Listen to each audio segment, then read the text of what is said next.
Bismillahirrahmanirrahim. Assalamualaikum warahmatullahi wabarakatuh. Perkenalkan, nama saya Muhammad Hafiz Al-Farizi. Saya dari Prodi Tarjamah kelas 3B dalam rangka memenuhi tugas akhir semester 3 atas mata kuliah pengantar linguistik Arab. Pada kesempatan kali ini saya akan menjelaskan subbab dari bab morfologi, yaitu akar kata dan nomina. Kata kuncinya adalah akar kata dan nomina. Selanjutnya kita akan membahas tentang akar kata dan polanya. Pada bahasa Arab dan bahasa Indonesia, keduanya sama-sama memiliki akar kata. Tapi di antara kedua bahasa ini terdapat kekhususan, yaitu pada bahasa Arab. Kekhususannya, pada bahasa Arab setiap kata, setiap kalimat itu memiliki pola. Berbeda dengan bahasa Indonesia. Bahasa Indonesia tidak ada pola khusus seperti bahasa Arab dalam segi pembentukan katanya. Kita lihat masing-masing pada tabel yang telah tersedia. Perbandingan contoh bahasa Arab, bahasa Indonesia. Bahasa Arab, di sini saya memaparkan kalimat, akar, pola 3 poin. Berbeda dengan bahasa Indonesia yang hanya ada 2 poin, yaitu akar dan kata. Contoh pertama, di bahasa Arab terdapat kalimat maktabun. Maktabun ini merupakan turunan kata dari kataba. Jika kita tasrif dari kataba yaktubu, maka akan muncul maktabun pada isim makan. Kalimat maktabun di sini mengikuti pola maf'alun. Yang dimaksud pola dalam bahasa Arab itu seperti ini: maktabun, maf'alun. Keduanya sama-sama memiliki kesamaan harokat, maf'alun, maktabun. Begitu juga dengan contoh seterusnya. Rasulun dengan pola fa'ulun, yaitu turunan kata dari rosala. Contoh ketiga adalah kalimat miftahun. Kalimat miftahun merupakan turunan kata dari fataha, memiliki pola mif'alun. Ketiga contoh ini dalam bahasa Arab memiliki pola masing-masing setiap kata yang ada. Tidak dengan bahasa Indonesia. Berbeda. Bahasa Indonesia di sini tidak memiliki pola khusus pada setiap contoh-contohnya, setiap contoh katanya. Mari kita lihat di tabel.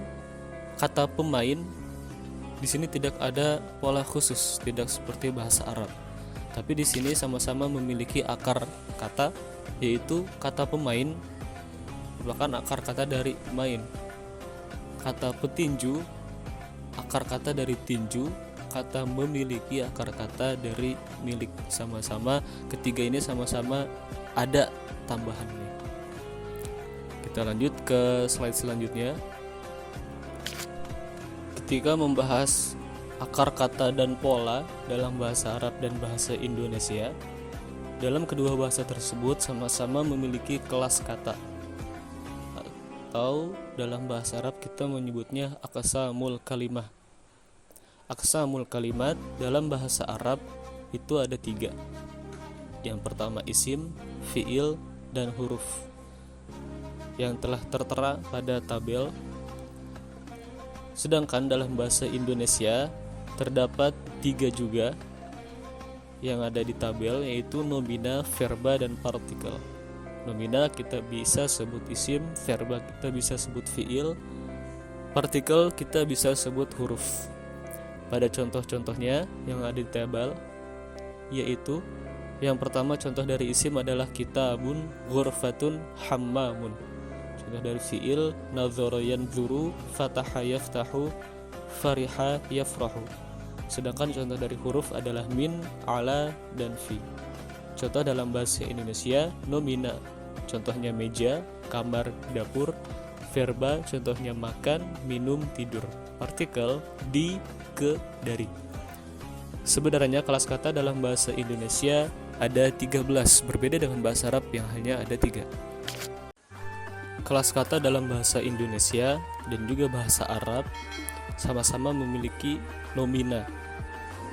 Di sini kita akan mengetahui beberapa macam nomina beserta contohnya. Yang pertama ada yang namanya nomina verba, atau kita bisa kenal dalam bahasa Arab isim masdar. Di sini contohnya fahmun atau khurujun. Yang kedua ada nomina ficis, atau kita bisa sebut ismu marrah, yaitu taklibatun syurbatun contohnya. Yang ketiga ada nomina spesi, atau bisa kita sebut ismu naw'in, contohnya huwa hasanul katabah. Di sini yang jadi nominanya, nomin dari contoh tersebut adalah kalimat al-katabah. Yang keempat ada nomina loci et temporaris, atau kita bisa sebut isim makan dan isim zaman. Contohnya maktabun atau majlisun. Maktabun adalah isim makan, majlisun isim zaman. Bisa juga maktabun isim zaman atau majlisun isim makan, bisa tergantung nanti konteks kalimatnya. Yang kelima ada nomina instrumental, atau kita bisa sebut ismu alah. Ismu Allah, contohnya di sini adalah miftahun dan miqassun. Yang keenam ada partisipal aktif, atau kita bisa sebut ismu fa'il. Contohnya di sini ada jalisun atau jalisatun. Yang ketujuh ada nomina unitatis, atau kita bisa sebut ismu wahdah atau ismul jinsi. Contohnya di sini ada baqarah dan qaumun. Ada nomina abundanti fi multitudinis, atau kita bisa sebutnya ismu kathrah. Contohnya di sini maksadah dan mahya. Ada nomina fasis yang ke-9, kita bisa sebut ismu wi'ai. Contohnya di sini mahlabun sama maklamatun. Yang ke-10 ada nomina relatif, atau kita bisa sebut ismun nisbah liya. Maksudnya di sini adalah isim yang dinisbahkan kepada yaun nisbah. Contohnya di sini misriyun dan makkiyun. Yang ke-11 ada nomina abstrak sifat, atau kita bisa sebut ismu kaifiyah. Contohnya di sini adalah ilahiyah. Yang ke-12 ada yang namanya nomina diminutif, kita bisa sebut juga ismu tasghir. Contohnya di sini kulaimun, tasghir dari qalamun, buwaibun, tasghir dari babun. Kita akan membahas selanjutnya tentang perbandingan ciri nomina antara bahasa Indonesia dan bahasa Arab. Perbandingan ciri nomina antara bahasa Indonesia dan bahasa Arab. Kita mulai dari bahasa Indonesia terlebih dahulu. Yang pertama, ciri nomina dalam bahasa Indonesia yaitu tidak dapat diikuti oleh kata tidak. Yang kedua, dapat didahului dan diikuti oleh numeralia. Yang ketiga, dapat didahului dan diikuti oleh kata jamak. Yang keempat, dapat diikuti oleh kata adjektiva. Yang kelima, dapat diikuti pronomina penunjuk.